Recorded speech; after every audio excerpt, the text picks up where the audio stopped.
Assalamualaikum. So, dalam perbincangan kita hari ini, kita akan bincangkan tentang Mendelian inheritance. Type of inheritance yang kita akan cover adalah monohybrid dan kita akan cuba lihat latihan berkaitan dengan self-cross dan test cross.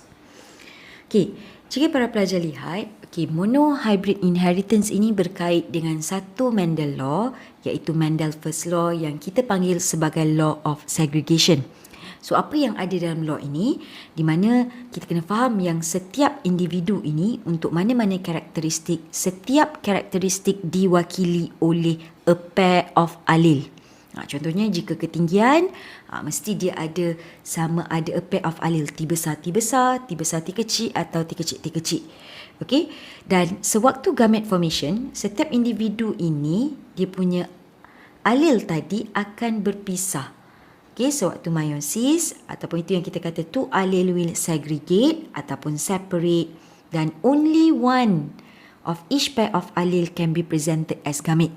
Itu yang nanti bila kita akan buat genetic diagram daripada genotype parents itu, bila penghasilan gamete kita akan derive dalam bentuk gamete yang berbeza. Okay?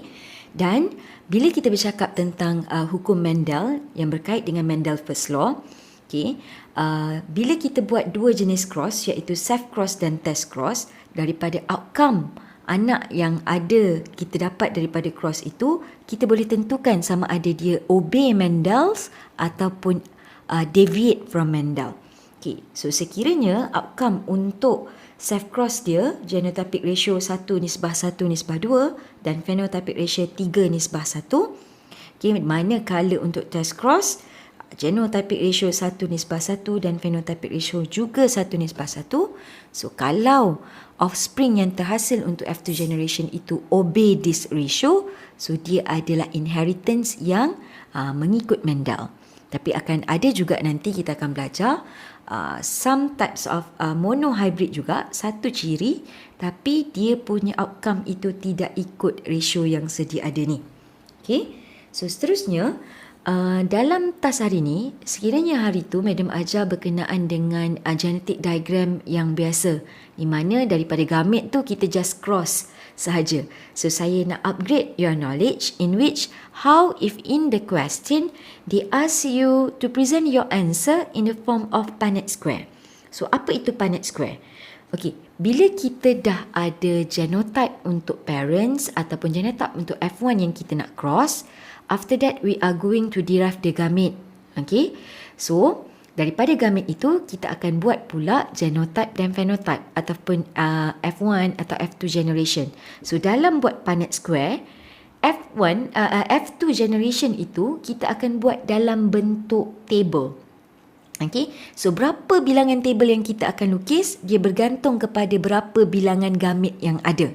Contoh, kalaulah gamete untuk male parents itu adalah 2 dan female parent pun 2, gamete yang available, so 2 darab 2, kotak kita nanti mesti ada 4 kotak. Berbeza dengan nanti bila kita belajar dihybrid, sekiranya ada 4 gamete untuk satu parent lagi pun ada 4 gamete, so mungkin kita akan kena buat 16 kotak. Tapi kotak ini hanya untuk represent the genotype and phenotype only. Gamete tu kita akan lukis di luar daripada kotak dan kita perlu bulatkan. Seperti yang anda dapat lihat dalam gambar. Itu ada 2 tips di mana gamete is written and circle outside of the box and phenotype and genotype of offspring is written in the box. Okey, cumanya dalam melukis genetic diagram nanti kita taklah lukis gambar purple flower dengan white flower macam tu. Kita akan tulislah ciri phenotype tersebut. Okay, let us look at the first question. Okay, this is the question that I give you yesterday untuk try dulu. And then macam biasa, bila you all dapat question, supposedly first thing first, before you draw the genetic diagram, okay, you have to, orang kata, keluarkan maklumat-maklumat penting dalam soalan ni.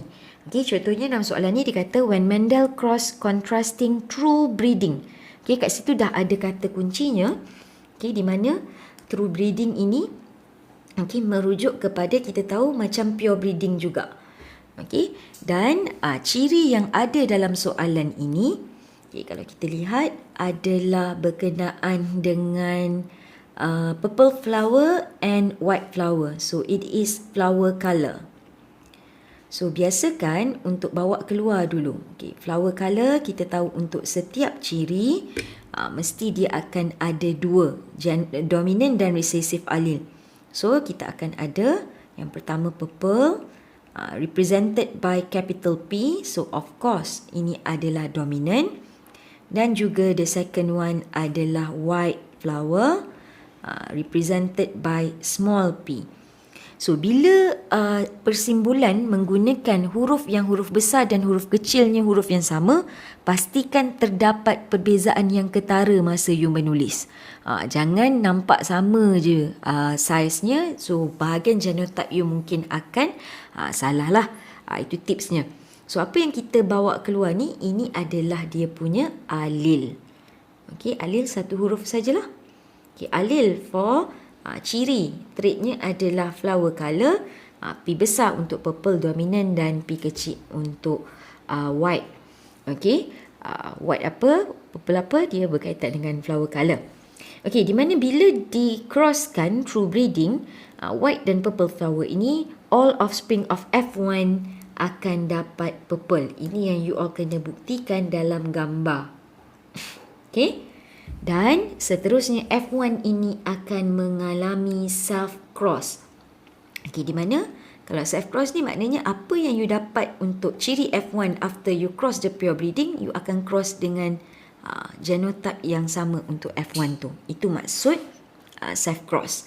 Di mana dia dah bagi tahu outcome yang dia akan dapat adalah 3, 2, 1. Okay, 705 purple flower and 224. Okay, ini kadang-kadang dia akan buat perlambangan yang macam tu lah.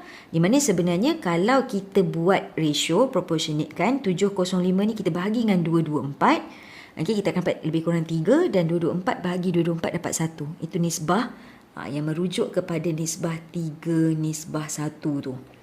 Okay, dan apa yang diminta kita buat? Okay, so you are allowed to draw the genetic diagram until F2. So kalau dia dah sebut until F2, maknanya bermula dari mula-mula apa yang ada dalam soalan. Everything dia dah bagi tahu, cuma dia nak you yang lukis. Draw the genetic diagram until F2, cuma dia request untuk represent F2 gunakan Punnett square. Alright, so this is the answer that supposedly you write for your genetic diagram lah. Okay, so sepatutnya you kena buat atas ke bawah lah, madam, sebab display madam ni macam ni, so madam buat kiri dan kanan. So, untuk P generation, whenever it is generation, dia mesti ada genotype dan phenotype. So, tadi kita sepatutnya crosskan purple flower, di mana simbolnya adalah P besar, P besar. Okay, you cross it with white flower. Okay, small p, small p. So, apabila dia minta untuk kita buat gamit, bila P besar, kalau dulu kebiasaannya you akan buat P besar bulat 2. Kalau benda dari satu parent, gamitnya gamit yang sama, kita tak tulis 2 kali. Okay, this is another tips. Okay, so kalau macam ni, P besar, so gamit dia ada satu je. Okay, P besar bulat dan P kecil bulat. Ini maksud madam. You punya P besar dan P kecil mesti ada perbezaan yang ketara. So from here, okay, so kalau biasa kita akan buat cross macam ni je lah.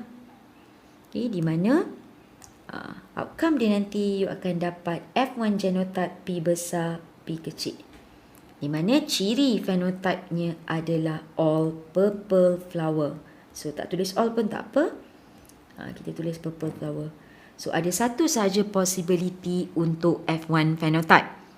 Okay, tak habis dekat sini sebab kita nak kena buktikan sampai F2. Cuma kat sini, komputer madam ni, madam tak boleh nak buat 2 dan 1 ni secara subscribe. So, sepatutnya dia adalah, kalau ni sepatutnya, ada kena F besar, 1 tu kecil. Kalau F2 ni sebenarnya sepatutnya F, tu subscribe kecil. Okay, alright. So then kita dah settle dapat F1. F1 kita adalah P besar, P kecil ni. So apa yang kita akan buat? F1 self cross. So kita akan crosskan purple flower with purple flower. Okay, cuma be careful because the purple flower for F1 adalah P besar, P kecil. P besar, P kecil. Okay, so for this gamete, lain-lain lah. Untuk satu individu ni, macam tadi law of segregation, each alel akan separate. So kalau macam ni, P besar, P kecil, benda yang berbeza. So dia akan jadi P besar 1, okay, P kecil 1. Another one, P besar 1, P kecil 1. Okay, so when you are about to represent in Punnett square, okay, sepatutnya kena buat kotak lah. Ini mana kata bila 2 darab 2 dia akan jadi 4. Okay, so kita akan draw the table. Okay, madam senang lah madam draw. Kejap, sorry. Okay, sekejap madam kecilkan sikit. Okay.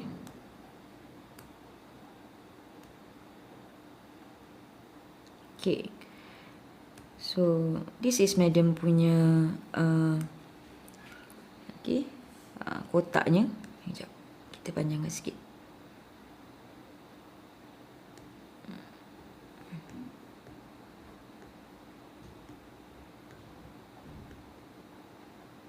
Okay, sebab kita nak kena tulis phenotype dan genotype kat situ.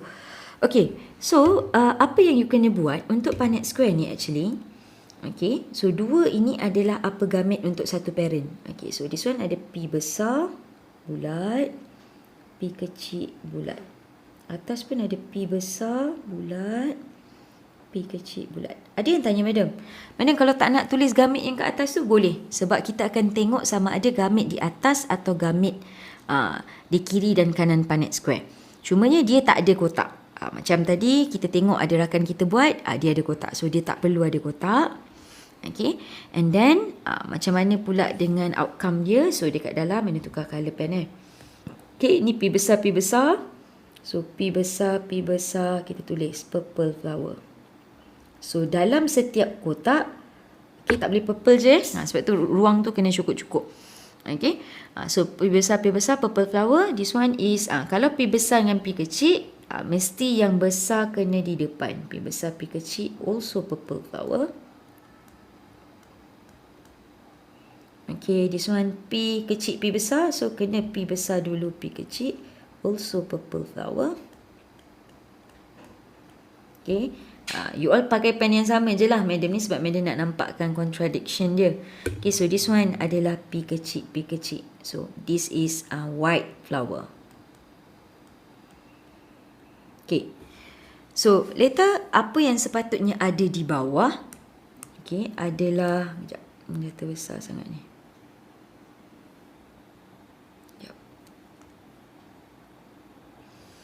Okay, adalah genotypic dan phenotypic ratio. So, kalau genotype, kita merujuk kepada yang dalam kotak. Apakah genotype yang ada? So, genotype kita yang ada adalah, okay, macam tadi kita ada P besar ni ada satu. Satu P besar, nisbah. Okay, P besar, P kecil ada 2. 2 P besar, P kecil, nisbah 1 P kecil, P kecil. So, bila genotypic ratio, kita kena tulis apa genotype dia. So, if we are referring to the table, kita tengah buat self cross, so 1, 2, 1 ini dipenuhi. Dan adakah phenotypic ratio 3 nisbah 1 ini dipenuhi? Kita tengok. Okay, so purple ada 3. So, kita akan tulis 3, bukan 3 nisbah 1 je. Purple flower over 1 white flower. Okay, so dah siap. Ini yang sepatutnya you buat. Tapi dia ke bawah lah dengan cara penulisan yang kena ditambah baik. Okay, kat mana markah? So, usually dekat sini, kalaulah dia tak bagi macam untuk soalan ni, dia dah bagi dah parents tu apa dekat dalam soalan. Kalau you tengok, dia dah bagi dah P besar, P kecil, P besar, P besar, P besar, P kecil. So, for this first level, takkan dapat markah. So, kita start dapat markah dari gamete. So, kalau gamete untuk P besar, you bawa keluar satu saja P besar. White flower ni, P kecil, satu saja P kecil. Dekat sini, satu markah. Dan genotype ini, you buat P besar dan P kecil dan boleh dibesarkan satu huruf besar, satu huruf kecil. Kat sini, satu lagi markah. Dan purple flower. Kalau purple saja tak dapat markah. Kalau purple flower, you dapat satu lagi markah. Okay. Tapi untuk self cross, sebab dia tak bagi tahu clue kat mana, you tulis F1 self cross, you buat P besar P kecil cross dengan P besar P kecil. Okey, sama ada ataupun tak ada genotype ini atau phenotype, tak apa. Okey, akan dapat 1 markah. Okey, dan gamit mesti ada 4. P besar P kecil, P besar P kecil berada di bawah setiap satu ni, another 1 mark. Atau okay, kita bagi pada di luar Punnett square ni, salah satu. Okay, so untuk F2 generation, kat sini dia mewakili bila generation, madam kata genotype dan juga phenotype. Okay, dia depend lah kepada pembahagian markah. Tapi kalau dalam yang ni, madam nak you tanda, 4 phenotype betul. Maksudnya P besar, P besar, P besar, P kecil, P besar, P kecil, P kecil, P kecil. So, you akan dapat 1 markah untuk genotype. Dan bila purple flower, purple flower, purple flower, white flower, you dapat 1 lagi markah untuk phenotype. Okay. Dan untuk genotypic ratio, 1 nisbah P besar, P besar, over 2 nisbah P besar P kecil, nisbah 1 P besar P kecil P kecil. So ini 1 lagi markah. 3 purple flower, 1 white flower. Kalau tak ada ciri, salah. Kalau ada ciri baru betul. So untuk soalan ini, okay, if kita kena bagi markah untuk soalan yang pertama ini, berapa total markah dia? 1, 2, 3, 4, 5, 6, 7, 8, 9. Mau nak cukupkan 10, tak apalah, kita buat 9. Okay, 9/9. Ini soalan nombor 1. Okay. So, this is the first one. Then, let us refer to the second question. Okay, bezanya soalan yang ini, dia melibatkan test cross. Okay, kalau you tengok pembayang soalan yang mula-mula ni sama. Okay, this is pure breeding. Okay, pure breeding, or we also call it as, okay, true breeding. Okay.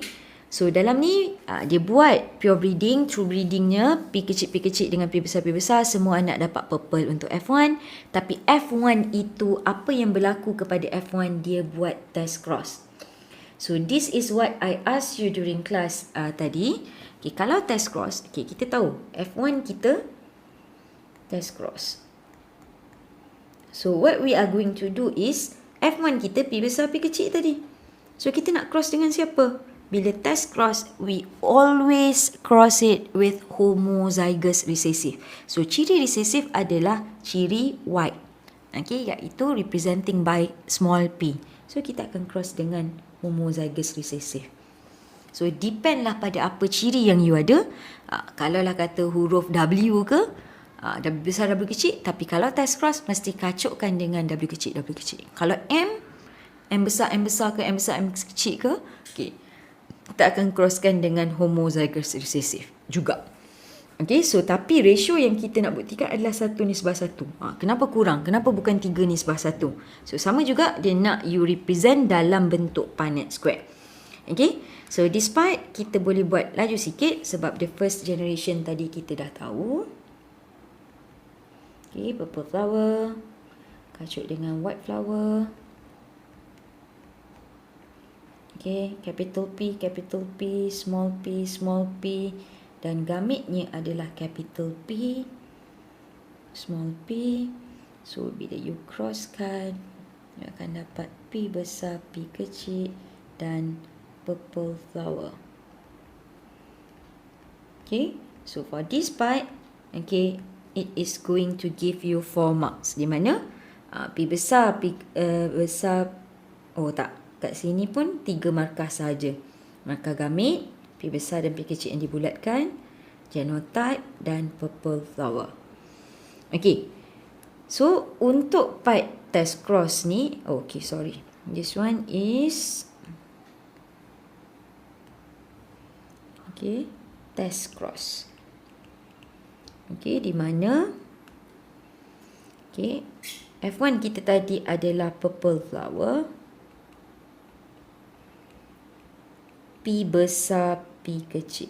Kita akan crosskan dengan white flower, P kecil. So, gamit yang kita akan ada, okay, adalah, Okay, for this side, P besar bulat, P kecil bulat, dan this one hanya P kecil bulat. Okay. So, maknanya kita punya bilangan table yang kita kena buat sekarang ni 2 darab 1. Okay. So, table yang kita nak kena buat adalah macam ni lah. Contohnya. Oh, sorry.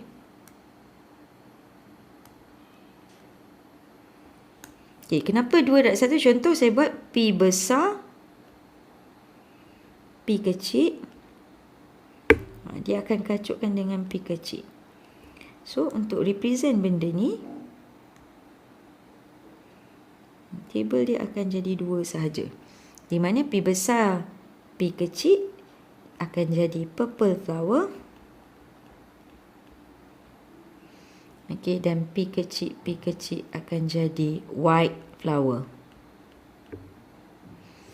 Okay. So, ini Punnett square-nya. Okay, F2 generation ada genotype, ada phenotype, ada gametnya di bahagian luar.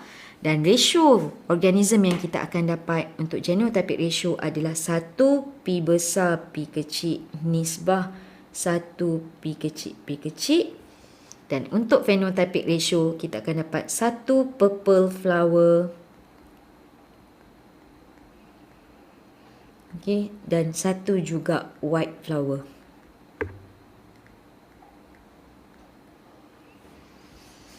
Okay. So, untuk bahagian pemarkahan pula. Okay, this part. Okay, this one 3.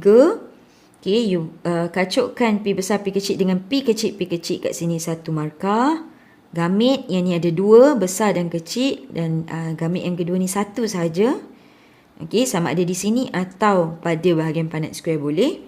Okay, untuk this one, P besar P kecil ini 1 markah untuk genotype, 1 markah untuk phenotype.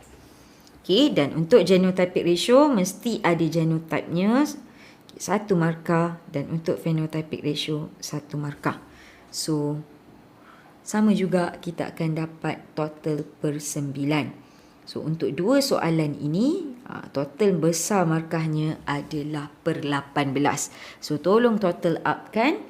You buat total untuk question 1 tambah question 2. Dapat berapa per 18. Dan nanti baru you upload pada Google Classroom you untuk submit. So I guess that's all for today. Thank you very much. So please mark your task and submit it at Google Classroom. Thank you very much. Assalamualaikum.